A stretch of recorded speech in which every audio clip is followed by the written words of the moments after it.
Discipline in charter schools is tricky and it's evolving. Right now, we're sort of in a growth period. We're seeing where the discipline's going to go.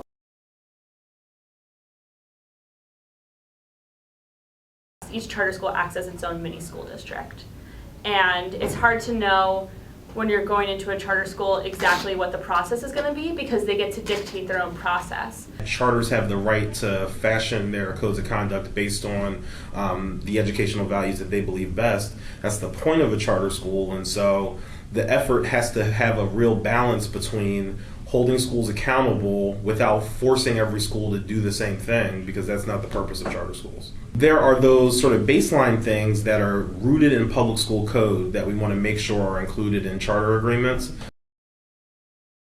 We're requiring all schools to have clear due process protections within their codes of conduct, right? So very clear expectations for students being able to get representation, and the right to a hearing, and the right to cross-examine, and the right to have your accusations provided in writing. There are just those basic due process protections that we need to make sure in codes of conduct.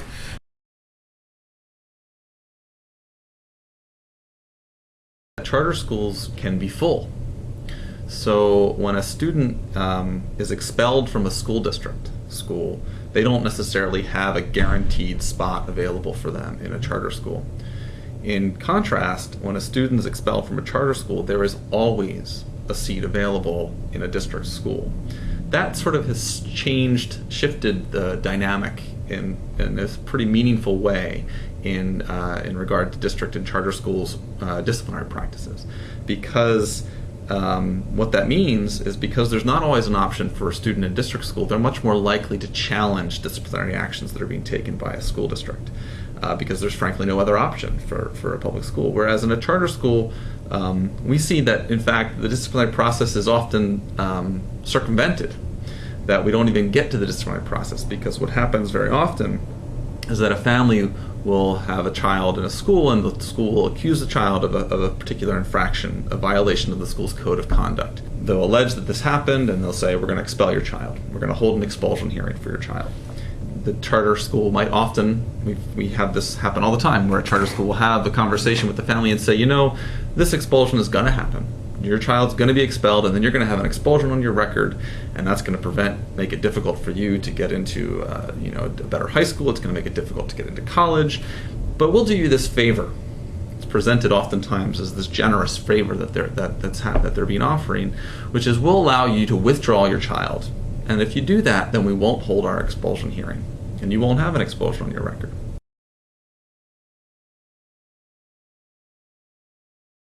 The use of counseling out is not expulsion data. I think there certainly are some charter schools that don't want to see high expulsion rates. But more importantly, the real accountability metric that we're using is based on test scores. Everybody's looking at you and saying you're a good school or you're a bad school based on your students' test scores.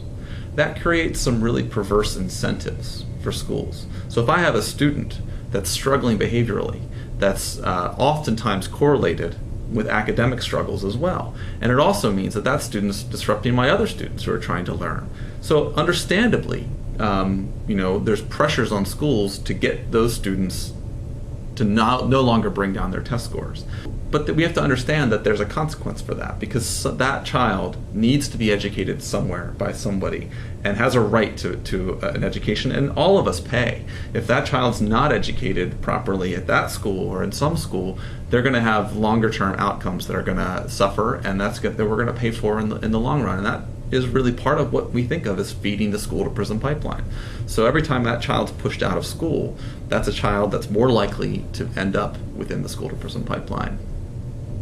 So really, I think it's less the expulsion rate accountability and more it's about accountability for high test scores.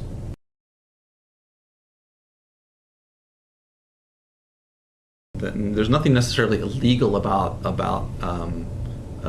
advising a student to withdraw. There is something potentially unethical about it, and so there does need to be some public education done within the charter sector to understand that this isn't really doing anybody favors when you're pushing kids out of your school and relying on district schools to do the really difficult job of educating students that have a lot of really significant needs. We get called a lot from parents, and we're asked whether they should take the deal.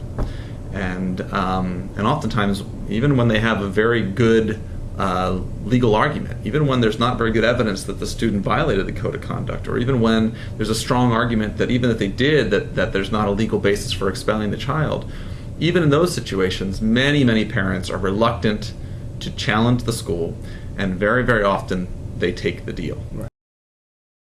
Students and families should not be encouraged to withdraw. If schools are recommending expulsion based on violations of their code of conduct, we need to create a vehicle for them to share that information, even if the result isn't an expulsion. Other schools need to know what behavioral issues are happening with children. It's also a problem, because now we have a child that leaves that charter, goes to another school, and that school has potentially has no record of the kind of behavioral issues that the child's experiencing.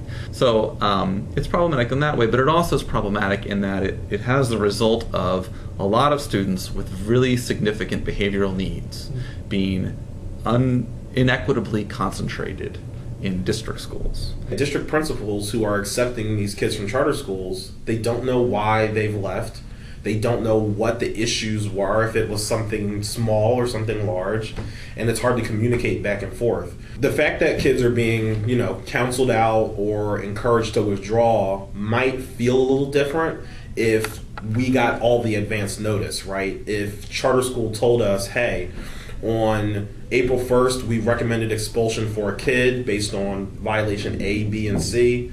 They chose to withdraw on April 2nd. On April 3rd, you give me all the information about what the issue is, and I'm able to communicate that to the district principal. It will most certainly improve just the relationship between the two entities.